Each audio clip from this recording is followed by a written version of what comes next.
It is Leafs Media Day. It is Justin Bourne, the host of Real Kyper and Bourne. Well, so he says. Like, I don't. How long have you been off work? Like 3 months? Like, do you work here anymore? Actually, would you like to announce any moves? Like, you're around? You're alive? Have you become a professional golfer? Years. Yeah. Like, are you scared to do the show? Or, like, do you remember what it's like to share an opinion and talk about sports? I'm 100% scared. It's the way it goes. We got to get out there and just do it. My first take is it's a good thing that we're going to own more of the Leafs. Let's go. Yeah. So here's my thought for you, though, personally. This is like, you and I are both big fans of stand-up comedy. It's one of the things that first helped blossom our friendship.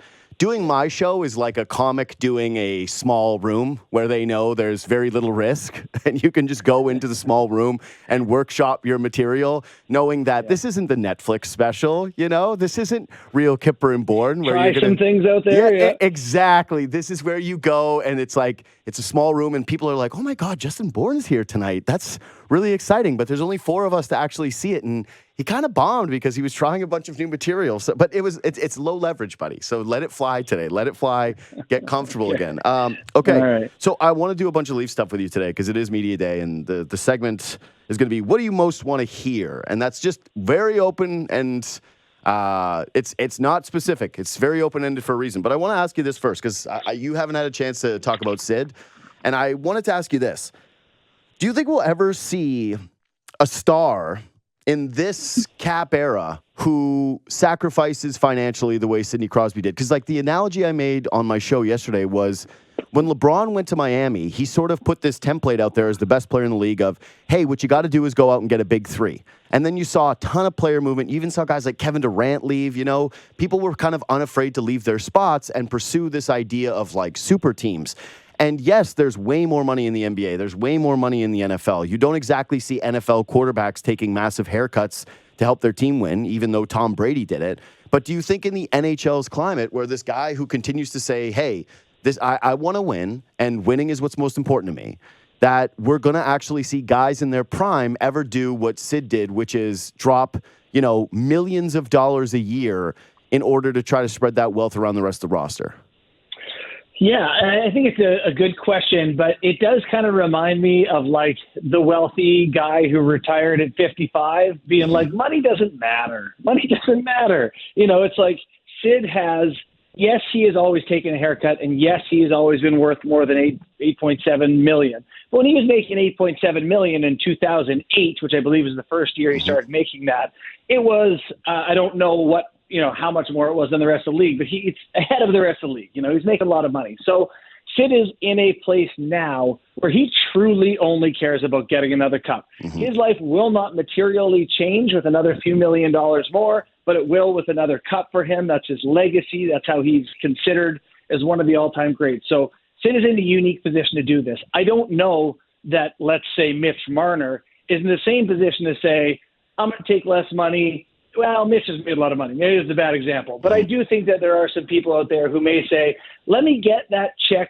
first, make sure I'm looked after, and maybe when I'm 30 or 33 or 4 or 5, I'll start considering taking a haircut. Yeah, here's the only thing, though, is that Sid has been making the $8.7 million since 2013. And at that time, when he signed it, the first year of the deal, it was 13.5% of the cap, then 12% of the cap. Like it was, it has, pretty low. Yeah, it was always been a haircut of it. Like if you want to give it like a comparison as to like what just happened right now, Leon Draisaitl's new contract, right? It's 15.2% of the salary cap. Like even at the time, Crosby was making like pretty big financial sacrifices. Second contract, he's taken 10.9% of the cap in the first year. Like, but then you have your answer, JD. Yeah. You have your answer that he did it in 2013 or whatever, and did people follow? No. I mean, not really. It's just kind of Sid. Yeah, it's just Sid. Like, I just kept looking at it being like, I wonder if this would be a wake-up call for guys. Because I got all these tweets, I'm sure you did too, because I'm sure you shared an opinion on Crosby. And people kept going like, maybe this will mean something for Tavares. And I went, I don't care about the veteran players. Like, the point that you just made about when guys get to that point in their career where all they want to do is win is obvious to me. And it's actually something, though, when you're a younger player, I don't understand how some of these guys haven't looked at it and gone, Because we've made this I point. should do that now. Yeah, like, hey, every single older player only talks about winning. I just watched Shaq, and again, it's Shaq, right? Like, this guy, I think, owns Walmarts. I know. He's wealthy. It's not a fair position to be in. But he talked about when he went to the Miami Heat, Pat Riley came to him and said, hey, like, we know what you're worth, and we're going to give you that if you want it. But if you do this, we're going to get you Gary Payton. We're going to get you Udonis Haslem. Like, we're going to spread this money around and build the team deeper. And then he said, yeah, all I got to do is make sure I beat Kobe to a championship. So I'm going to take less money. And it is a little surprising to me that the only way guys do this is if it's like optically looks better, where it's the no tax states, but not in reality, because they're actually making just as much as their peers who end up getting the big ticket contracts that get criticized up here in Canada. Yeah, I totally agree with you. And maybe the perfect examples are guys like Marner or Leon Draisaitl, who should have said, okay, I've made $50 million now. Yeah. I'm still young. I'm still in my prime. Now is the time to take that haircut while I'm valuable. Mm-hmm. The one I remember that I think kind of goes under discussed historically, I remember Teemu Selanne taking a $1 million contract in Colorado to play with Paul Kariya. In Korea, they both did the thing where they were like, we'll take no money. And it felt at the time like they were stacking the deck in a really unfair way. Did it? Oh, I was a kid, but I just remember being like, that's not right. Can't have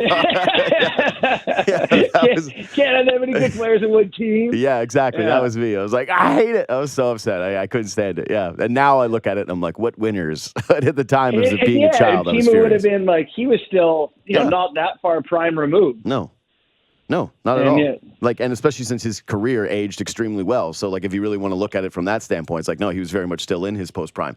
But, yeah, no, you're right. That one's a little underrated. But I still keep waiting for that one guy. Like, I keep waiting for that one player who is going to be a UFA, and we all look at the contract and go, holy crap, that is... He loves it there. Yeah, like, he actually really wants to win here. And I just, I hate to bring this around to it, but it is kind of my segue to it. I will never for the life of me understand how through all of this, Mitch Marner hasn't figured out that if he was ever that guy, it would just completely flip. He would get everything that he really wants, which is to be adored by this market and be in this market and take the pressure off. If he said, I'm going to play for $5 million for the next 3 years, $5 million a season. Yeah, I mean, that would be ludicrous. But I'm saying, like, imagine he took 9. Like, imagine he took a step back on his contract and was like, I'm taking $9 million and I'm signing a long-term deal. Like, you're here for life. Everybody loves you. You've taken all the pressure off of this core 4 thing because all of a sudden Tavares is going to come off the books, and now the 3 of you are kind of set at a reasonable rate. Like, if you do that, you get everything else that kind of you are supposed to be chasing. But here's why it doesn't happen. Yeah, I know. Mitch is not in a room negotiating that contract, and everybody in Mitch's team got to get a piece. Yeah. You're dividing it between, I don't know who's on his staff or who gets money or where it all goes, but everybody wants a piece of, the corporation Marner, which, he grew up here and he's got a team, and he's one of those guys that I don't think they would let him do it. He would have to make such a stand. He would have to dig in and say, I don't care. I'm taking 9. Yeah. It just, like, I think a lot of Leaf fans were pretty triggered when they saw the Lucas Raymond contract.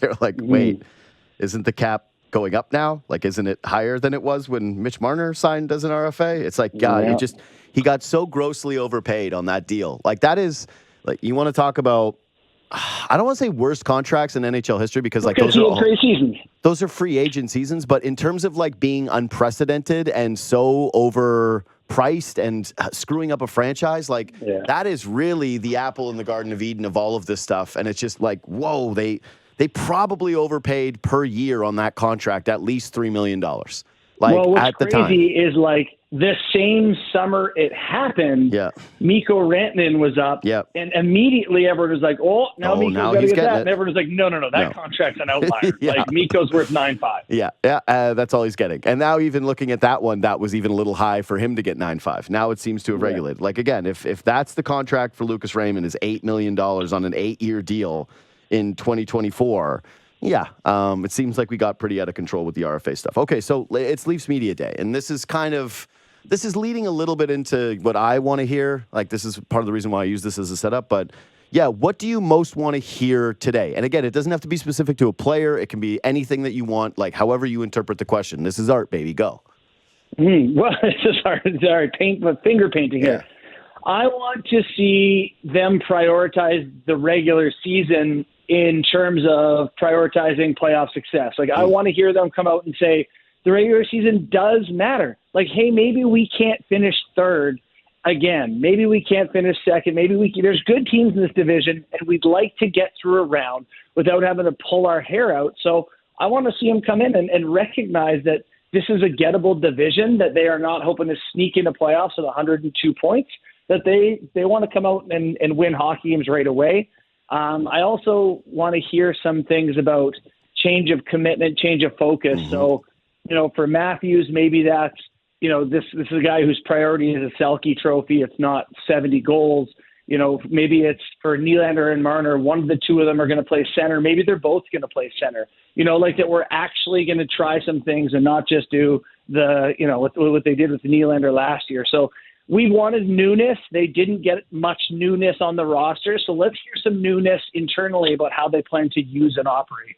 So mine is pretty similar. I'll get into like a couple specific questions that I have, but my number one thing is that it's very much like what you just said. You used a couple more specifics in there, but mine is this. I want to hear a different tone. I want to hear a different tone from the players and from the coaching staff at this media day, because we have seen them be very adversarial in the past, right? With the media, it's a lot of like, we believe in this room, but you idiots really don't really get it.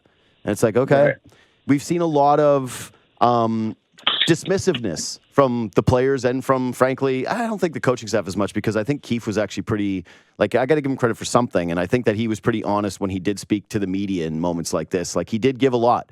Like, that's one of my biggest fears doing this job, is that going from Keefe to Berube in terms of what we're going to get soundbite-wise is going to be a drastic fall-off. That'll be one of the changes. But, yeah, I want to feel more. Berube's going to say a tenth of the words, but they're going to mean a lot. Yes, and that's great. And frankly, I actually think that, as I've reflected upon this over the last couple of years, you need to coach through the media with these guys to a certain degree. Like, some of these players might not like it, but man, it's effective. Like, it's a weapon that you need to be able to wield in this market. It's dangerous. You can screw it up. It can explode in your face. Like, we've seen it with Keefe, where it happened with his players, when he did the we give lifeless effort thing, or what was it? When he just started soft and purposeless. Yeah, like, we've seen it explode in guys' faces, but we also know that if it's wielded properly, it can be a real motivator. But yes, I want to see a more mature tone. I want to see Austin Matthews. I don't think we're going to see like a ton of this. Again, this is what I want to hear, not what I expect to hear. But yeah, I want some of the same tonal stuff that you're talking about, that there is a different focus to this camp, that there is a sense of urgency to this camp, that they know that they've been disappointed, that they are tired of losing, that they are tired of having those regular season lulls that take them out of contention for finishing first overall in the standings, that there is a different seriousness, a different focus, and a different acknowledgement from this group that if the roster isn't going to change, then there needs to be that accountability mentality. And again, today is going to be a little bit more of platitudes and actions over words. I get it. But I want to see something that leads me to believe that they're heading in that direction from a tonal standpoint. Mm-hmm. Yeah, I think the biggest one to listen to is going to be Craig Berube, because I think everyone defers to the superstars in the Leafs so much and have deferred to them so much that it's felt like they're kind of in charge.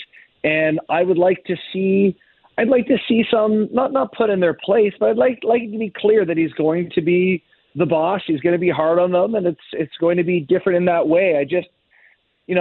I feel like Keefe was very deferential. He played the guys more, even if they played bad. He kept putting them back on the ice. And I'd like to hear Berube take a stand early and let them know that even though he hasn't been here and they have, it's his team. Okay, so now I've got a couple of specifics that I want to hear. Do you have any, or do you want me to just go with mine? Let's start with yours. Okay. My number one thing is question Nick Robertson. What happens if you're not in the top 9, but you make the roster? That's a great question. You should be a journalist. Yeah, I just, from my standpoint, when I'm looking at this team, right, with Robertson, it looks like if Pacioretty just scores a couple of goals and looks like not a corpse, he's going to get a contract, right? Like, they're already talking about it as though it's a formality. I don't like it. Yeah, I'm not a big fan of it either. I just think it's kind of I don't really understand it, but whatever. One thing I know about Pacioretty is he's like the most, I guess he's 36. And so this kind of makes sense for guys that are still hoping to stick with their NHL careers. But he is very, very, very deep in the player nutrition and taking care of your body. And he's one of those guys to like the 99th percentile. And so maybe he has been somewhat rejuvenated. But yes, I'm skeptical. Yeah, so it's Nyes, Yarncroke, Pacioretty. I think Domi is still going to be a winger, right? Like ideally, and especially with the Nylander stuff that we'll get to. They've got Bobby McMahon.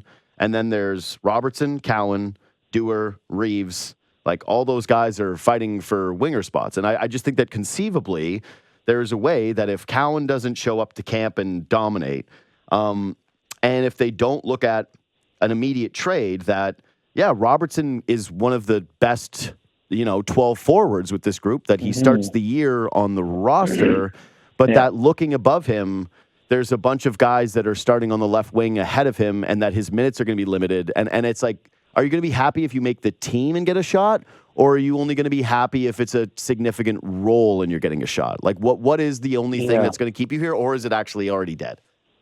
Yeah, I love for the kid that he has a fresh start with a new coach. That's always a different thing. And he's had plenty of false starts so far. But there's no doubt that he does the thing that's hardest to do, which is shoot at the net. And so coaches see value in that, and they're going to see value in Nick Robertson. But you're right.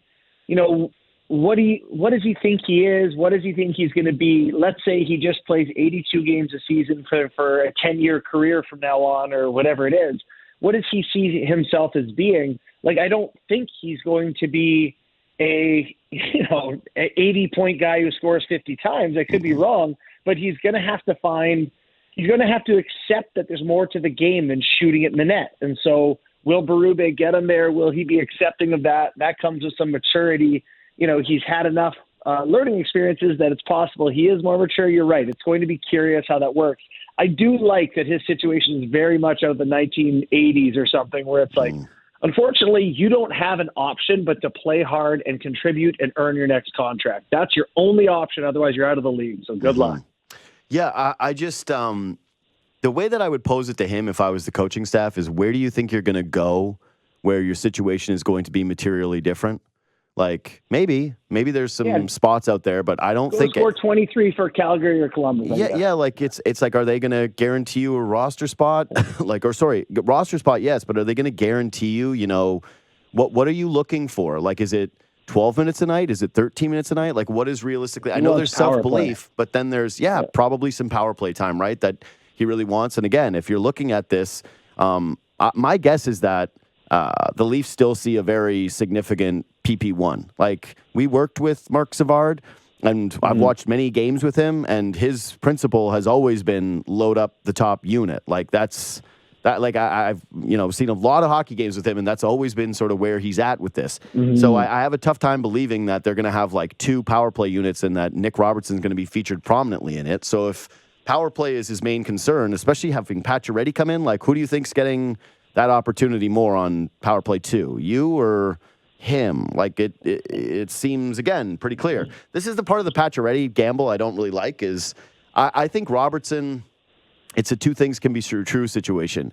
He's really just, the Leafs need to score goals, and that part of it fits, but every other part of his game doesn't with where this team is going.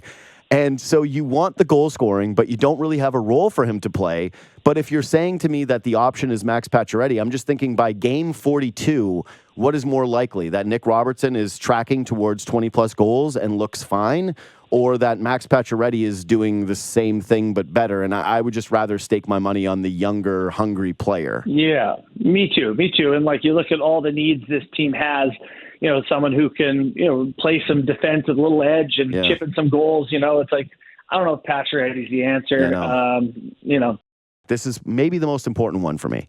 I want to see what Mitch Marner is like today. Does he look exhausted and exasperated and annoyed by the questions, or does he look excited and motivated and like he hasn't been bothered and he looks refreshed by an offseason. Because I think if he comes in here today and he looks pissed off with the media, and he's rolling eyes and he's dismissive and he's some of those things, like, again, that I was kind of alluding to with the tonal stuff, I think that bodes extremely poorly for what's to come when in regards to this season and the pressure that is going to be on his shoulders. Could not agree more. It is by far the most fascinating piece of the day, which is hard for him to come in with those sort of, eyeballs on him on day one. Sure. But, that's kind of self-imposed. Mm-hmm. That's kind of the way Yes. it goes, So I don't think that's been communicated to him by anybody that he knows, though. No. Like, this is a you thing. Mm-hmm. So, yeah, we'll see.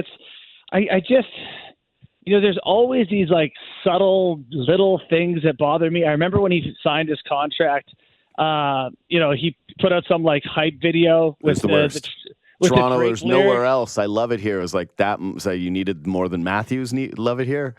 No, but there was a Drake video that was like, yes, I remember it. The "Pay Me More" lyrics was just like I hated. And then this summer he's like he's got the T-shirt on with I just might go invisible again or whatever, like a joke. And it's like, I'm so glad you're having fun with this, but like people are ruined about this. Leafs fans are like emotionally distraught. You want to play here because we're gods. Yeah, he does have a real history of putting his foot in his mouth. It just try to be somewhat authentic about it, but also just try to chill out on the whole like you versus the world thing. It must be hard because you're criticized. I know that I would again. I'm preaching what I might not do in practice. Like if the whole universe was coming after me, I might take that similar approach of like troll and dismiss. Like that's the easy route to take. But again, I think if Marner is going to set himself up best for success, it is to come at this thing. He's going to give the same answer that McDavid gave, right? Like, which is, I'm going to answer this once, and I think he actually already did that at some golf thing. But he has to do it again today because it's going to get asked. No one's going to be like, oh, well, we already know you said it at the golf thing. So, forget about us asking about the most important thing about the Leafs' future. And also, I'm going to disregard that question all year long. Yeah. I think he, it's an important one is. For the franchise. Yeah, I think he will, though. I think that this will be the shot. He's going to say that it's not his focus right now. He'll let the chips lay as they whatever. Maybe if he was smart, if I was him, I'd be like, everyone was worried about Nylander last year, and that sorted itself. I'm hoping that I'm a Leaf for life. That's it. You get off of it. But I don't want him to look pissed off and annoyed and defeated by it and being like, ugh, because it's going to be a long year. And when you go through these lulls, that's going to happen. Can I tell you, this is a small room, and I'm the comic trying bits out. Yeah. This is one that I'm pretty sure I'm going to be taking to our show, which is just. It's kind of hurtful when you say it. When I do it, it's self-deprecating and fun. When you say it to me, it's kind of harsh. But I didn't mean it's. No. It's fine. Go ahead. The point is, I think they guys got to pay him and keep him. There's just no other alternative. He's going to walk to UFA. He's not going to willingly leave. He's not. He's just not. He has the leverage. It's too late. It's too late, and you can't let him leave for nothing. And I don't believe a player as good as him is going to every year until he's 35 bomb in the playoffs. I don't believe it. I just think it's your only option. I don't know. I feel like their hands are tied, and you can't let him leave. He's too good. This is for another day, but if you look at how they've operated this entire time, it's been because these guys have them over a barrel, and they've known this all along. And I predicted this, I want to say 2 years ago. Well, 2 years ago, because when we were all starting to look at the Matthews and Nylander contract extensions, I was like, this just not happening. They're not going to take cents on the dollar for these players, and they're going to be looking at the Tavares deal and saying, if we can just get there, things will kind of be normal. Like if we can get Tavares to eat all of this money, then it's kind of fine. My argument to them would be, I don't think that it's simply the cap. I think it is the mix of the players and the import and the way that it's like, they're bringing in a coach who's trying to make other people feel important, but it's like, does Yarncrook feel important? Like he's still in trade rumors before the season starts. Does Camp got a 4-year deal, and immediately it's like, how do you get him out of town? The only guy that kind of feels important is Max Domi, and it's like, why? Because he was buddies with the most important guy, and he fits into the structure of who we care about. I just don't think it's very conducive to winning. I think that the culture does need a reset. And so I would advocate that you should actually keep things on the table, like walking away from a talented player. It's just like in modern sports, you saying that is like the riskiest thing that you can do. Like if you're Brad Treliving and you let Mitch Marner walk for nothing in the following season, you spread that cap around on 2 overpaid already unrestricted free agents that don't pan out for you. And then Mitch Marner is over in Utah and he's lighting it up for finally cracks 100 points. You look like the world's biggest idiot no matter what the playoff history is. And so I tend to agree with you because I think that hockey and most sports, but, this is you look at the NBA. You think that the Charlotte Hornets are going to win with LaMelo Ball? Like, no, he is as loser of a loser as you can possibly. He's like, you went into a lab and created the ultimate basketball loser. He like drives over kids' feet and he doesn't care about winning. Like he's only a stat chaser. Like he's in a lab he's like, you can't win with him. And he comes up for a contract and it's like, hey, Charlotte Hornets, you're going to let this guy walk, obviously, right? Like, and they're like, no, we'll give him $200 million. And you're like, okay, well, nothing matters, like nothing matters at all.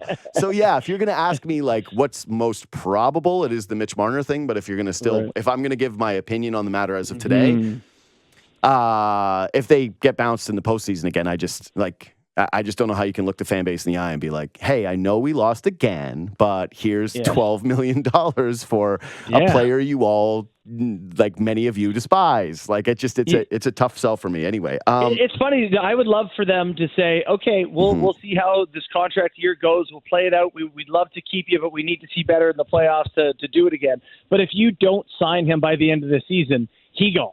I mean, he's mentally offended by that. He's already committed himself to being somewhere else. I don't know. Anyway, next thing I want to know today, and this is a favorite for just you and I. Dear Craig Berube, what's going to be different? How are you going to shake out the lines? Because right now we're getting something that's actually very familiar, which is Nylander's going to play center, but this time it's serious. That is a wonderful question, JD Bunkis.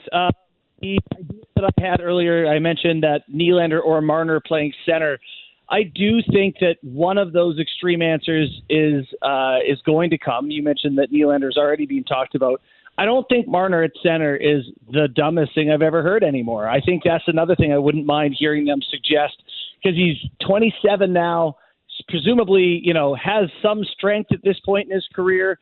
He's a good 200-foot player, but there's a good Andrew Brewer article coming out on Sportsnet.ca soon where he talks about the distance players skate.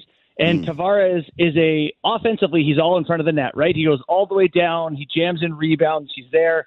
Marner is someone who does not go deep in the zone. He plays very high. He's F3 a lot. For him, it's just way easier to play center. It's a shorter route for him to get back and actually defend, and he does defend very well. So I'm not opposed to that idea either about having Marner there. So, yeah, I want to hear some different things, too. I want to hear that, Ekman Larsson's going to get some power play one time and lean on Riley a bit. Just some things that we've been frustrated with. We'll get some other looks. Justin Bourne, thank you so much for your time. I appreciate you making it, but Austin Matthews is on the podium now, and so we're about to try and hear what it is we want to hear. Thanks for doing this, buddy. All right, guys. Talk to you soon. See you, buddy. Bye.